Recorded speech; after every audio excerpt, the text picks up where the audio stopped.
Today I'm going to be showing you how to create an Easter wreath.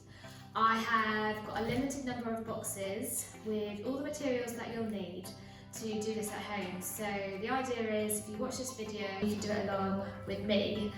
Firstly, in the boxes you'll have all of the dried ingredients that you'll need. You'll have some lovely ribbon, a piece of string, you'll have some wire, and the only things that you actually need are really a pair of scissors, either some floristry scissors and also maybe some ribbon scissors, but obviously if you've got some sharp household scissors, that'll be fine. So I guess we'll just get on with it. I'll basically talk you through each step. I have got a mixture of lovely dried ingredients that I've had lying around in the studio. We've got some dried statice, some gyp. These little babies are a bit spiky, and also some legura. What you want to be doing is creating little tiny floral bunches and then laying them across the wreath on top of each other. But first things first, depending on how you want to display it, you need to attach your piece of string. You could either use your bow as a decorative bow at the bottom, or you can use it to hang your Easter wreath at the top. I think I might use it to hang at the top. What I'm going to do is I'm just going to double it, and then I'm just going to wrap it around like that, and then loop it through so it's nice and clean, and then I can then tie it to whatever. So yeah, there we have it, that's the beginning of it. And then what I'm going to do is I'm just going to start. So the best thing to do is to just get a few different bunches. You might need to trim bits. I'm not going to do anything too fancy with this yet. I might just add a bit of chip. And obviously as this is dry, this is going to last for as long as you can actually keep it dry. So I'm going to start with that. So put that to one side and get my wire. I'm going to start at the top, just next to it. Make up a little knot at the back to start off with. I'm going to do a double knot so that's really secure. So now you can see I've got my wire. So I'm going to take that little bunch. And you always want to make sure you're going right, so the same direction.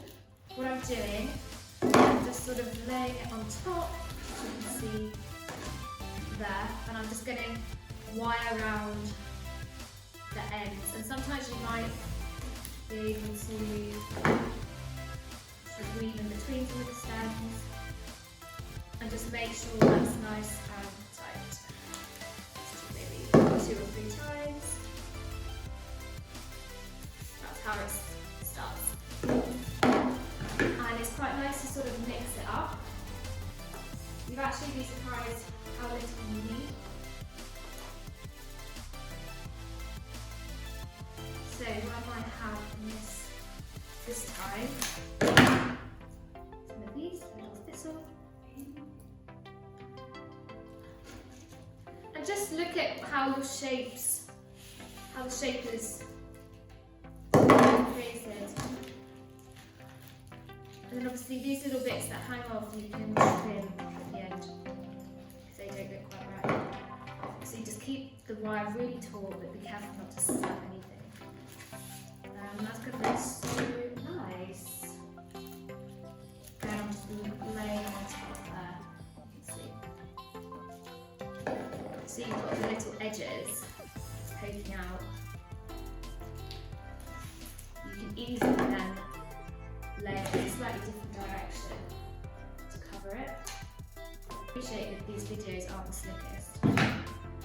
We're in desperate times, so we don't have the budget for a film crew.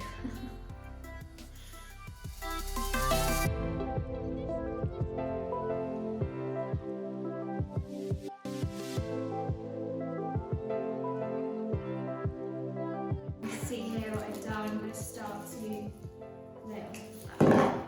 So it's all about just seeing the placement of it. What needs covering? What angle does it need to be?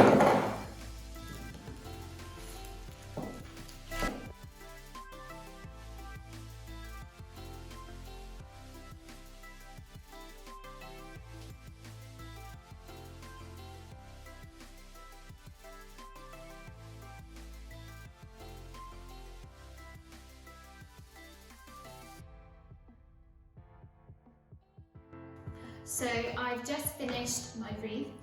Unfortunately, the camera stopped filming midway, so hopefully I've tried to capture the essence of what we're trying to do. When I started, I said I would like the ribbon to be on top. So obviously you still have that option. However, if you do then want to change it so you've got ribbon at the bottom, you can then use your string. I just kind of need to find where the centre is. So yeah, you can then tie it to whatever it is, the door, above your bed, as I mentioned, somewhere in the sitting room, anywhere really, as long as it's a fairly dry place, and it will last forever.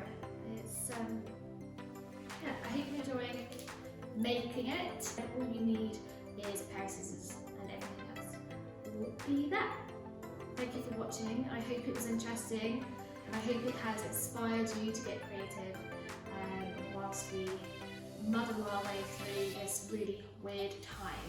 Yeah, let me know what you think. Let me know if there's anything else that you'd like to see. Thank you so much and see you soon.